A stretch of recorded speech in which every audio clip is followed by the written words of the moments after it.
நண்பா, இந்த உலகத்துல கத்தியால படுற காயத்தை விட ஒருத்தரோட வார்த்தையாலையும் துரோகத்தாலையும் நம்ம மனசுல படுற காயம் இருக்கே, அது ரொம்ப கொடியது. காலங்கள் கடந்தாலும் தழும்பு மாறாத வடு அது. உங்களை எல்லார் முன்னாடியும் ஒருத்தர் அசிங்கப்படுத்தியிருக்கலாம். இல்ல நீங்க உயிராய் நேசிச்சவங்க உங்கள நடுத்தெருவுல நிப்பாட்டிட்டு போயிருக்கலாம். நீங்க செஞ்ச உதவிய மறந்துட்டு உங்க முதுகுக்கு பின்னாடி குழி பறிச்சிருக்கலாம். அந்த நேரத்துல ரத்தம் கொதிக்கும், உடம்பு நடுங்கும். பதிலுக்கு 4 வார்த்தை அசிங்கமா கேட்கணும்னு தோணும். ஏன் எனக்கு இப்படி செஞ்ச அப்படின்னு அவங்க சட்டைய பிடிச்சு கேட்கணும்னு ஆத்திரம் வரும். ஆனா கொஞ்சம் நில்லுங்க. நீங்க அவங்க கிட்ட போய் சத்தம் போடும்போது உங்கள அவங்க பலவீனமானவரா பார்க்கறாங்க. நீங்க கத்தும்போது அவங்க எதிர்பார்த்த அந்த ரியாக்ஷன் அவங்களுக்கு கிடைச்சிடுது. உங்க கோபம்தான் அவங்களுக்கு வெற்றி. ஆனா சாணக்கியர் ஒரு இடத்துல மிக தெளிவா சொல்றாரு. உன் பலத்தை வார்த்தைகளில் வீணாக்காதே, அதை உன் வளர்ச்சியில் முதலீடு செய். சிங்கம் இரை தேடும்போது சத்தம் போடுவதில்லை. நீங்க மௌனமா இருக்கும்போது தான் ஒரு புரியாத புதிர் ஆரம்பிக்குது. உங்க அமைதி அவங்கள நிம்மதியா தூங்க விடாது. இவன் ஏன் இன்னும் எதுவுமே சொல்லல, அடுத்து என்ன செய்யப் போறான் அப்படிங்கிற பயம் அவங்கள உள்ளுக்குள்ளேயே சிதைக்க ஆரம்பிக்கும். துரோகிகளுக்கும் எதிரிகளுக்கும் நீங்க கொடுக்கக்கூடிய ஆகச்சிறந்த தண்டனை தர்க்கம் பண்றதில்ல. அவங்கள ஒரு பொருட்டாவே மதிக்காம உங்க பாதையில நீங்க முன்னேறி போயிட்டே இருக்கிறது தான். உங்களை காயப்படுத்தியவர்களை, உங்களை ஏளனமாக பார்த்தவர்களை உங்கள் மௌனத்தால் எப்படி பணிய வைக்கலாம்? உங்கள் வெற்றியை அவர்களுக்கு எப்படி ஒரு சாபமாக மாற்றலாம்?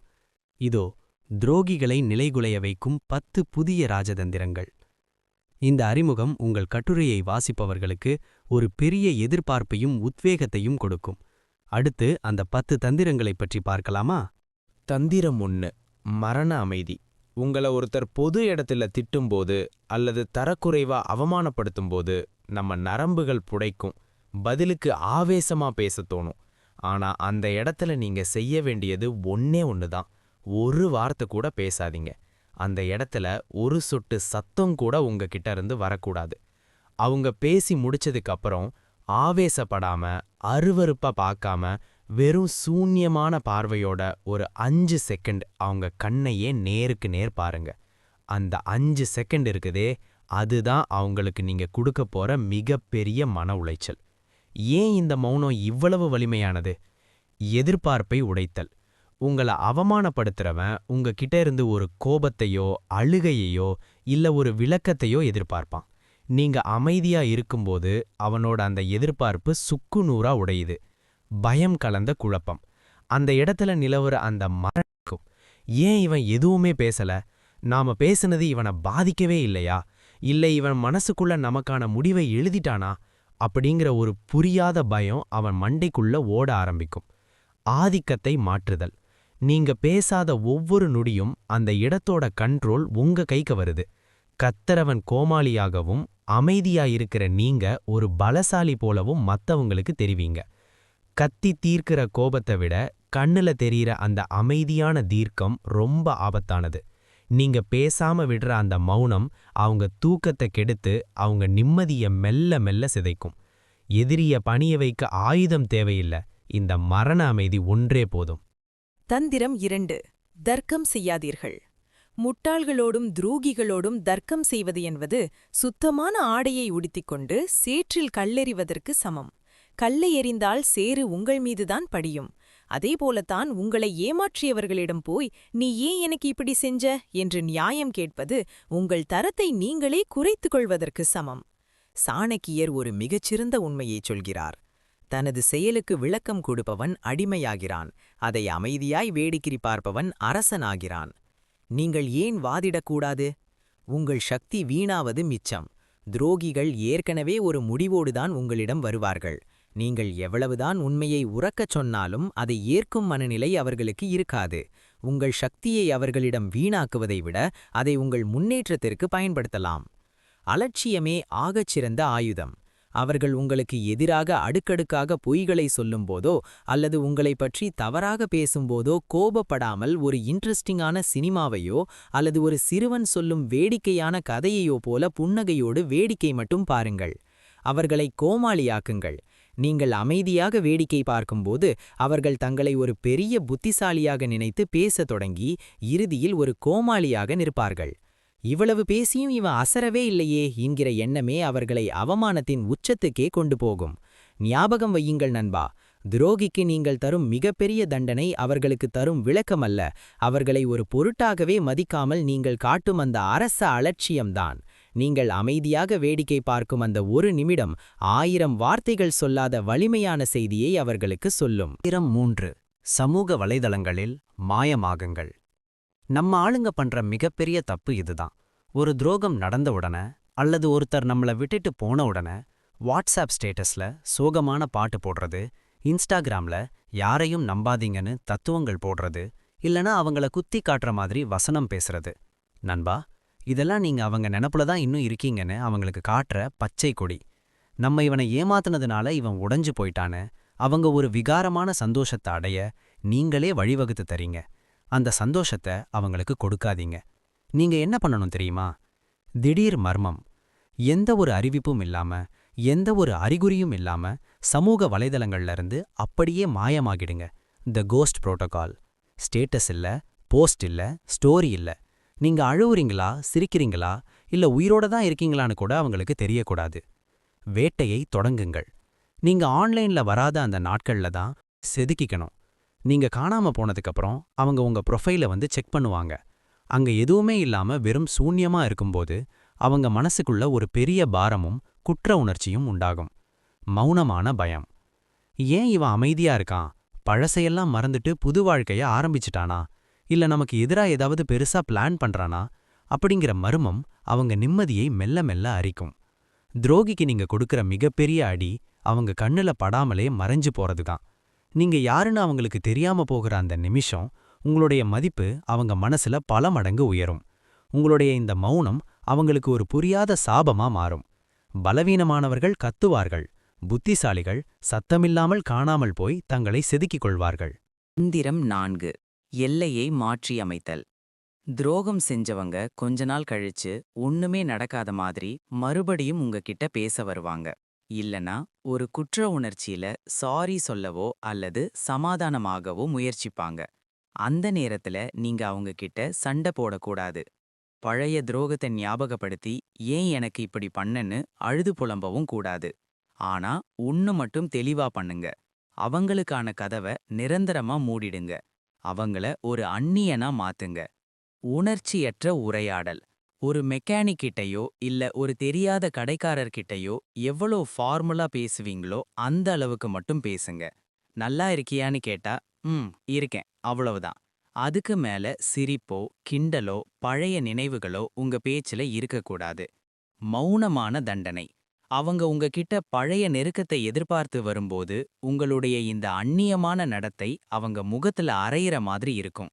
உனக்கு என் வாழ்க்கையில இனி அந்த விசேஷமான இடம் கிடையாது அப்படிங்கறத நீங்க கத்தி சொல்லாமலே உங்களுடைய இந்த மௌனமான செயல்கள் அவங்களுக்கு புரிய வைக்கும். அணுக முடியாத தூரம். அவங்க முன்னாடி நின்னாலும் அவங்களுக்கு எட்டாத தூரத்துல நீங்க நிக்கணும். நீங்க அவங்கள மன்னிக்கலாம், ஆனா பழையபடி அவங்கள மதிக்கணும்னு அவசியமில்ல. உங்களுடைய ரகசியங்கள், உங்களுடைய கனவுகள், உங்களுடைய வழிகள், இது எதுலயுமே அவங்களுக்கு இனி பங்கு கிடையாது. துரோகிக்கு நீங்க கொடுக்கக்கூடிய கொடூரமான தண்டனை அவங்கள வெறுக்கிறது இல்ல, அவங்கள ஒரு அந்நியனா பாக்கறது தான். நீங்க அவங்கள வெறுத்தா கூட அங்க ஒரு உணர்ச்சி இருக்கு. ஆனா நீங்க அவங்கள ஒரு பொருட்டாவே மதிக்காம ஃபார்மலா நடக்கும்போது அவங்க உயிர் துடிச்சு போயிருவாங்க. அந்த மௌனமான எல்லை தான் உங்களுடைய உண்மையான பலம். தந்திரம் 5 உணர்ச்சிகளை உறைய வையுங்கள். உங்களை வீழ்த்த நினைப்பவனுக்கும் உங்களுக்கு துரோகம் செய்தவனுக்கும் நீங்க கொடுக்கக்கூடிய ஆகச் சிறந்த தண்டனை உங்கள் அலட்சியம்தான். பொதுவாக ஒருத்தர் உங்களை நோகடிக்கும்போது நீங்க கோவப்படுவீங்க இல்லனா அழுவீங்கன்னு அவங்க கணக்கு போடுவாங்க. ஆனா அந்த இடத்துல நீங்க உங்க உணர்ச்சிகளை அப்படியே ஐஸ் மாதிரி உறைய வைக்கணும்.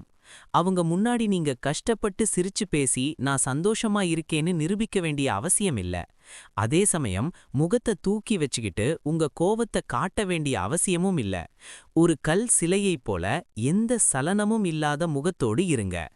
உணர்ச்சிகளை உறைய வைப்பதன் ரகசியம் இதுதான். எதிரியின் ஆயுதத்தை மழுங்கடித்தல். ஒரு துரோகி உங்க மேல வீசுற அம்பு உங்களோட வலி.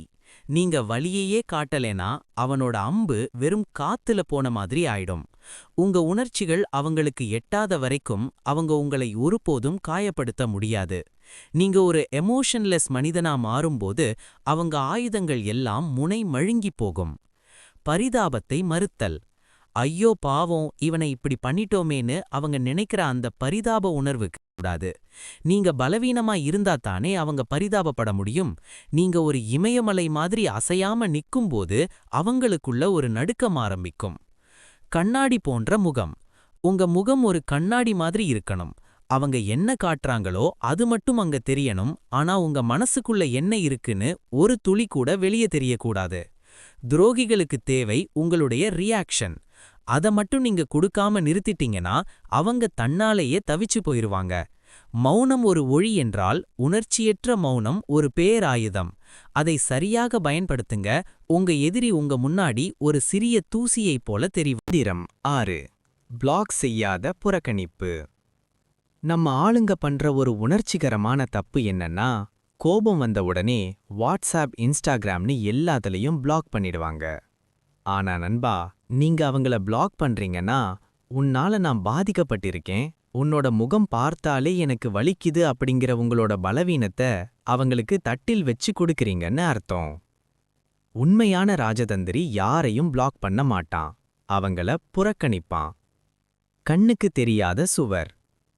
அவங்க உங்க கான்டாக்ட் லிஸ்ட்ல இருக்கட்டும், அவங்க போடுற ஸ்டேட்டஸை நீங்க பார்க்காதீங்க. ஆனா அவங்க மெசேஜ் அனுப்புனா அதை சீன் கூட பண்ணாதீங்க. அந்த அன்ரெட் மெசேஜ் அப்படியே கிடக்கட்டும். உன்னோட மெசேஜை ஓபன் பண்ணி பார்க்க கூட எனக்கு நேரமும் இல்ல, நீ அந்த அளவுக்கு முக்கியமானவனும் இல்ல அப்படிங்கிற மறைமுகமான செய்தி அவங்க மண்டையில சுத்தியலால் அடிக்கிற மாதிரி இருக்கும். ஈகோவின் மரணம். அவனோட ஈகோ தான் பெருசு. அவ மெசேஜ் பண்ணும்போது நீங்க பதில் சொல்லாம இருக்கிற ஒவ்வொரு நிமிஷமும் அவனோட ஈகோ சுக்குநூறா உடையும். நம்ம மெசேஜ் அவ இன்னும் பார்க்கவே இல்லையா, இக்னோர் பண்றானா, இல்ல நிஜமாவே நம்மள மறந்துட்டானா அப்படிங்கிற சந்தேகம் அவனுக்குள்ள ஒரு நரகத்தையே உண்டாக்கும். வேலையில் மும்முரம். அவங்க முன்னாடி நீங்க ரொம்ப பிஸியா இருக்கிறத காட்டுங்க. நீங்க புதுசா ஏதோ படிக்கிறீங்க, புதுசா ஏதோ சாதிக்க முயற்சி பண்றீங்கன்னு தெரியட்டும். நீ என் லிஸ்டிலேயே இல்ல, என் வாழ்க்கையில நீ ஒரு தூசு அப்படிங்கிற அந்த சைலண்ட் மெசேஜ் அவங்கள நிலைக்குலைய வைக்கும்.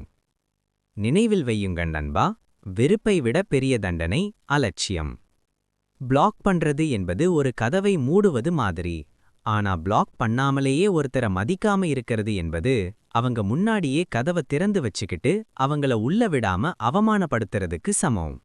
அந்த ராஜதந்திரம் அவங்கள வாழ்நாள். தந்திரம் 7.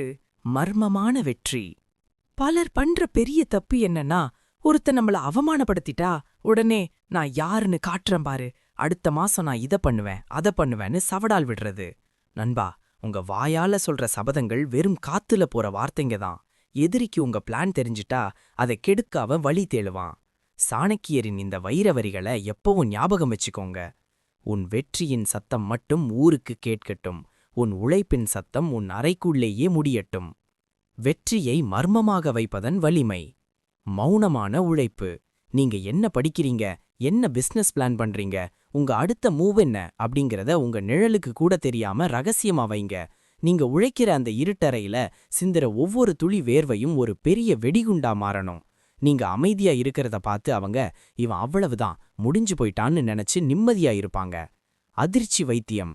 ஒரு நாள் திடீர்னு நீங்க ஒரு பெரிய கார்ல வந்து நிக்கும்போதோ இல்லனா ஒரு பெரிய கம்பெனில சிஇஓவா உட்காரும்போதோ அந்த செய்தி அவங்க காதுல இடி மாதிரி விழணும். 1 வருஷம் 2 வருஷம் நீங்க எங்க இருந்தீங்கன்னே தெரியாம இருந்துட்டு திடீர்னு கிங்கு மாதிரி வந்து நிக்கும்போது அவங்க அடையிற அந்த அதிர்ச்சி இருக்கே, அதுதான் நீங்க அவங்களுக்கு கொடுக்கிற மிகப்பெரிய செக்மேட். கேள்விகளுக்கு முற்றுப்புள்ளி. உங்க வெற்றியோட வெளிச்சம் அவங்க கண்ணை உறுத்தணும். அவங்க உங்கள பார்த்த அந்த பழைய பார்வை அப்படியே மாறணும். எப்படி இவன் இவ்வளவு தூரம் வந்தான் அப்படிங்கிற கேள்விக்கு பதில் சொல்லாம நீங்க ஒரு புன்னகையோட கடந்து போகணும். உங்க வளர்ச்சி தான் உங்களை காயப்படுத்தினவங்களுக்கு நீங்க கொடுக்கக்கூடிய மிக கொடூரமான பதிலடி. நீங்க வார்த்தையால அவங்கள காயப்படுத்துறத விட உங்களுடைய இந்த மர்மமான வளர்ச்சி அவங்கள உயிரோட எரிக்கும். பேசாதீங்க, செயல்ல மட்டும் காட்டுங்க. தந்திரம் 8. மன்னிப்பு ஒரு மறதி. நிறைய பேர் நினைக்கிறாங்க பழி வாங்கிறது தான் பலோன்னு. ஆனா நிஜமான பலம் மன்னிச்சிட்டு கடந்து போறதுல தான் இருக்கு. ஆனா இங்க ஒரு முக்கியமான விஷயத்த கவனிக்கணும். மன்னிப்பு என்பது அவங்களுக்காக இல்ல, உங்களுக்காக. அவங்க செஞ்ச தப்ப நீங்க மனசுல சுமந்துட்டு இருக்கிற வரைக்கும் அந்த துரோகி உங்க கூடவே வாழ்ந்துட்டு இருக்கான்னு அர்த்தம். பழிவாங்க நேரத்தை செலவு செய்யாதீங்க. நேர மேலாண்மை. ஒரு துரோகியை எப்படி பழிவாங்கலான்னு நீங்க பிளான் பண்ற ஒவ்வொரு நிமிஷமும் உங்க வாழ்க்கையோட பொன்னான நேரத்தை அவனுக்காக தான் தானம் பண்றீங்க. அவனுக்கு அந்த தகுதி இருக்கான்னு யோசிங்க. அவங்கள பத்தி யோசிக்கிற அந்த ஒரு நிமிஷம் கூட உங்க வளர்ச்சிக்கு நீங்களே போட்டுக்கிற முட்டுக்கட்டை. மன்னிப்பு எனும் ஆயுதம். அவங்கள மன்னிச்சிடுங்க, ஆனா அவங்க யாருன்றத உங்க வாழ்க்கையிலிருந்து முழுசா மறந்துருங்க. மன்னிப்பு அவங்க செஞ்ச தப்ப சரி பண்ணாது, ஆனா அது உங்களை அந்த பாரத்திலிருந்து விடுதலை பண்ணும். அவங்க உங்ககிட்ட மன்னிப்பு கேட்கணும்னு கூட எதிர்பார்க்காதீங்க. மனசுக்குள்ளேயே நீ எல்லாம் ஒரு ஆளே இல்லைன்னு சொல்லி அந்த வாழும் பிணம். அவங்கள ஒரு செத்துப்போன மனிதரா கருதிட்டு கடந்து போயிட்டே இருங்க. ஒரு பிணத்து மேல உங்களுக்கு கோபமோ வருத்தமோ வராது இல்லையா? அதே உணர்வை அவங்க மேல வளர்த்துக்கோங்க. அவங்க உங்க முன்னாடி வந்து நின்னாலும் ஒரு வெற்றிடத்தை பார்க்குற மாதிரி அவங்கள கடந்து போங்க. துரோகிக்கு நீங்க கொடுக்கிற மரணாடி. உன்னோட துரோகம் என்னை ஒரு துளி கூட பாதிக்கிற, ஏன்னா நீ என் நினைவுகள்ல கூட இருக்க தகுதியற்றவன் அப்படிங்கிறவங்களோட அந்த தெளிவான மௌனம்தான். நீங்க அவங்கள வெறுக்கிறத விட அவங்கள சுத்தமா மறந்துட்டு உங்க வேலையில குறியா இருக்கிறது அவங்கள ஒரு சுமை போல உணர வைக்கும். நினைவில் வையுங்கள், சிங்கம் தன்னை துரத்தும் நாய்களுக்காக திரும்பி பார்த்து தன் ஓட்டத்தை நிறுத்துவதில்லை. உங்கள் இலக்கு பெரிது, அதில் இந்த சில்லறை துரோகிகளுக்கு இடமில்லை. தந்திரம் 9. உடல் மொழியில் கம்பீரம். வார்த்தைகள் மௌனமா இருக்கலாம், ஆனா உங்க உடம்பு பேசுற மொழி எதிரியின் இதயத் துடிப்பை அதிகரிக்கணும். ஒருத்தர் உங்களுக்கு துரோகம் பண்ணிட்டா நீங்க தோள்பட்டைய சரிச்சுக்கிட்டு தலைய குனிஞ்சுக்கிட்டு சோகமா நடப்பீங்கன்னு அவங்க கணக்கு போடுவாங்க. அந்த இடத்துல தான் நீங்க உங்க ராஜநடைய காட்டணும். உங்க நடை, உடை, பாவனை எல்லாமே ஒரு பேரரசனை போல இருக்கட்டும்.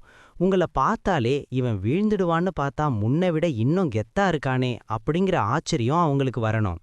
கம்பீரமான உடல்மொழியின் ரகசியங்கள். நேரான பார்வை, த ஆல்ஃபா கேஸ். யாரை பார்த்தும் தலைய குனியாதீங்க. குறிப்பா உங்களை அசிங்கப்படுத்தினவங்க முன்னாடி போகும்போது அவங்க கண்ணை நேருக்கு நேர் பார்த்து ஒரு மெல்லிய புன்னகையோட கடந்து போங்க. அந்த பார்வை உன்னால என்னை எதுவுமே செய்ய முடியாது அப்படிங்கிற ஆயிரக்கணக்கான வார்த்தைகளை அவங்களுக்கு சொல்லும். நிமிர்ந்த நன்னடை. உங்க தோள்பட்டைகள் அகன்று முதுகுத்தண்டு நேராக இருக்கட்டும். நீங்க நடக்கிற ஒவ்வொரு அடியும் இந்த பூமியில ஆழமா பதியணும். உங்க நடையிலேயே ஒரு அதிகாரமும் ஒரு தெளிவும் இருக்கணும். உங்களை பார்த்தாலே இவன் ஏதோ ஒரு பெரிய விஷயத்துக்கு தயாராயிட்டான், இவன் பின்னாடி ஒரு பெரிய சக்தியே இருக்கு அப்படிங்கிற எண்ணம் அவங்களுக்குள்ள வரணும். குற்ற உணர்ச்சியை தூண்டுதல். நீங்க ரொம்ப கம்பீரமா சுத்தமா ஒரு பாசிட்டிவ் எனர்ஜியோட அவங்க முன்னாடி வலம் வரும்போது அவங்க செஞ்ச துரோகம் அவங்களுக்கே சின்னத்தனமா தெரியும். இவ்வளோ பெரிய மனுஷனுக்கா நம்ம துரோகம் பண்ணோம் அப்படிங்கிற குற்ற உணர்ச்சி அவங்கள உள்ளுக்குள்ளேயே அரிக்கும். உடை மாற்றம், த பவர் ட்ரெஸ்ஸிங். முடிஞ்ச வரைக்கும் உங்களை ரொம்ப நீட்டா வச்சுக்கோங்க. உங்களோட இந்த தோற்ற மாற்றம் நீங்க உங்களை எவ்வளவு நேசிக்கிறீங்க அப்படிங்கிறத உலகுக்கு காட்டும். நினைவில் வையுங்கள் நண்பா, உங்க மௌனம் ஒரு பக்கம் இருக்கட்டும், ஆனா உங்க நிமிர்ந்த நடை அவங்க பயத்தை சுமக்கட்டும். ஒரு ராஜாவுக்கு கிரீடம் முக்கியமல்ல, அவன் நிமிர்ந்து நிற்கும் அந்த மிடுக்கே அவன் ராஜா என்பதை பறைசாற்றும். அதேபோல உங்களை சிதைக்க நினைத்தவர்கள் முன்னால் இன்னும் அதிக கம்பீரத்தோடு எழுந்து நில்லுங்கள். தந்திரம் 10. இறுதி ஆயுதம் முழுமையான அந்நியப்படுதல். இதுதான் நண்பா எல்லா ராஜதந்திரங்களுக்கும் மேலான பிரம்மாஸ்திரம். ஒரு மனுஷனுக்கு நீங்க கொடுக்கக்கூடிய மிகப்பெரிய தண்டனை அடிதடியோ வசையோ இல்ல, அவனோட இருப்ப நீங்க முழுமையா அங்கீகரிக்காம இருக்கிறது தான். அதாவது அவன் உங்க கண்ணு முன்னாடி நின்னாலும் அவன் அங்க இல்லவே இல்லைன்னு நீங்க நம்பணும். அதே போல நடக்கவும் செய்யணும். ஏன் இது இறுதி ஆயுதம் என்று அழைக்கப்படுகிறது? வெற்றிடத்தின் வழி. ஒரு துரோகி உங்ககிட்ட இருந்து எதையாவது எதிர்பார்ப்பான். ஒன்னு உங்க கோபம், இல்லனா உங்க மன்னிப்பு. ஆனா நீங்க ஒரு செங்கல் சுவர் முன்னாடி நிக்கிற மாதிரி அவனை ஒரு பொருட்டாவே மதிக்காம கடந்து போகும்போது அவன் ஒரு வெற்றிடமா உணர ஆரம்பிப்பான். ஒரு மனுஷனுக்கு இந்த உலகத்துல கிடைக்கக்கூடிய ஆகச்சிறந்த அவமானம் அவன் மதிக்கப்படவே இல்லை என்பதுதான். துரும்புக்கு நிகரான மதிப்பு. ரோட்ல கிடக்கிற ஒரு துரும்ப நாம எப்படி மிதிக்காம ஒதுங்கி போவோமோ அதே மாதிரி அவங்கள கடந்து போங்க. அவங்க உங்ககிட்ட பேச முயற்சி பண்ணா கூட காதுல ஏதோ சத்தம் கேக்குது, ஆனா அது யாருன்னு தெரியல அப்படிங்கிற ஒரு பிளாங்க் ரியாக்ஷனை உங்க முகத்துல வைங்க. அதிர்ச்சி தரும் அந்நியப்படுதல். நேத்து வரைக்கும் எனக்கு உயிரா இருந்தவன் இன்னைக்கு என்ன பார்க்கும்போது ஒரு சாதாரண கல்ல பாக்குற மாதிரி பாக்குறானே அப்படிங்கிற அந்த எண்ணம் அவங்க ஈகோவை அணு அணுவா சிதைக்கும். அவங்க செஞ்ச துரோகத்தை விட நீங்க அவங்கள ஒரு அந்நியனா, அப்சல்யூட் ஸ்ட்ரேஞ்சரா பார்க்குற அந்த பார்வை அவங்களுக்கு அதிக ரத்த அழுத்தத்தை உண்டாக்கும். மன ரீதியான மரணம். ஒரு மனுஷனை நீங்க திட்டும்போதோ அல்லது பழிவாங்கும்போதோ அவன் உங்க வாழ்க்கையில இன்னும் ஏதோ ஒரு மூலையில இருக்கான்னு அர்த்தம். ஆனா நீங்க முழுமையா அந்நியப்படும்போது அவன் உங்க மனசுல செத்து போயிட்டான்னு அர்த்தம். அந்த மௌனமான மரணம் அவனுக்கு வாழ்நாள் முழுதும் ஒரு பெரிய வலியை கொடுத்துட்டே இருக்கும். நண்பா, சாணக்கியர் சொன்னது போல, தகுதியில்லாதவனுக்கு நீ கொடுக்கிற கவனிப்பு கூட அவனுக்கு நீ செய்யற உதவிதான். அதனால அந்த உதவிய அவனுக்கு செய்யாதீங்க. அவங்கள முழுமையா உங்க உலகத்திலிருந்து துடைத்தேறீங்க. உங்க மௌனம் அவங்களுக்கான இருக்கட்டும். இந்த 10 தந்திரங்களும் ஒரு துரோதியை வார்த்தைகளால் காயப்படுத்தாமல் உங்கள் ஆளுமையால் பணிய வைக்கும். இதில் எந்த தந்திரம் உங்களுக்கு மிகவும் பிடித்திருக்கிறது? முடிவுரை: மௌனம் அதிகாரத்தின் புதிய மொழி. நண்பா, இதுவரை நாம் பார்த்த இந்த 10 தந்திரங்களும் வெறும் வார்த்தைகள் அல்ல. இவை உன்னை சிதைக்க நினைப்பவர்களை நீ சிதைக்காமல் வீழ்த்தும் ஆயுதங்கள். பலரும் நினைக்கிறார்கள் சத்தம் போடுபவன்தான் பலசாலி என்று. ஆனால் உண்மை அதுவல்ல. மௌனம் என்பது பலவீனம் கிடையாது. அது ஒரு மாபெரும் ராஜதந்திரம். காட்டில் புலி பதுங்குவது பயத்தினால் அல்ல, அது தனது இரையை துல்லியமாக தாக்கி வேட்டையாடுவதற்காக. இனிமேல் உன்னை காயப்படுத்துபவன் முன்னால் நீ அழுது நிற்க மாட்டாய். கைகளை பிசைந்து கொண்டு நியாயம் கேட்க மாட்டாய். அல்லது தரம் தாழ்ந்து வார்த்தைகளால் மல்லு கட்ட மாட்டாய். ஒரு சிங்கத்தைப் போல, ஒரு பேரரசனைப் போல மௌனமாக நிற்பாய். உன் மௌனம் அவர்களுக்குச் சொல்ல வேண்டிய செய்தி இதுதான்: நீ செய்த துரோகம் என்னை காயப்படுத்தவில்லை, மாறாக என்னை ஒரு புதிய மனிதனாக மாற்றியிருக்கிறது. நீ என் எதிரி கூட கிடையாது. ஏனென்றால் என் எதிரியாக இருப்பதற்கு கூட உனக்கு தகுதியில்லை. ஞாபகம் வைத்துக்கொள் நண்பா, வார்த்தைகளால் நீ கொடுக்கும் பதில் சில நிமிடங்கள் மட்டுமே வலிக்கும். ஆனால் உன்னுடைய மௌனமும், அந்த மௌனத்தின் ஊடாக நீ அடையப் போகும் இமாலய வளர்ச்சியும் தான் உன்னை காயப்படுத்தியவனுக்கு நீ கொடுக்கப் போகும் மரண அடி. நீ உயரத்தில் ஏறி நிற்கும்போது உன்னை அண்ணாந்து பார்க்கும் அவனது ஒவ்வொரு நொடியும் நீ அவனுக்கு கொடுக்கும் தண்டனை. இன்றிலிருந்து உன்னை புறக்கணித்தவர்கள் உனக்காக காத்திருக்கட்டும். உன்னை அவமானப்படுத்தியவர்கள் உன்னை பார்த்து பொறாமைப்படட்டும். உன் வெற்றி ஊரெங்கும் பேசப்படட்டும். ஆனால் நீ மட்டும் அமைதியாக உன் பாதையில் முன்னேறு. யாரெல்லாம் இந்த மௌன புரட்சியை உன் வாழ்க்கையில் இன்றே ஆரம்பிக்கப் போகிறீர்களோ, யாரெல்லாம் இனி வீணான தர்க்கங்களை விடுத்து வெற்றியை நோக்கி பயணிக்கப் போகிறீர்களோ, அவர்கள் கமெண்டில் "I am a silent legend" என்று கர்ஜியுங்கள். வாழ்க்கையை வெல்லுங்க. மதிப்பு நமதே. நம்ம சேனலை சப்ஸ்கிரைப் பண்ண மறக்காதீங்க. இதுபோன்ற இன்னும் பல வாழ்வியல் ரகசியங்களோடு அடுத்த ஒரு அதிரடி வீடியோவில் உங்களை சந்திக்கிறேன். நன்றி, வணக்கம்.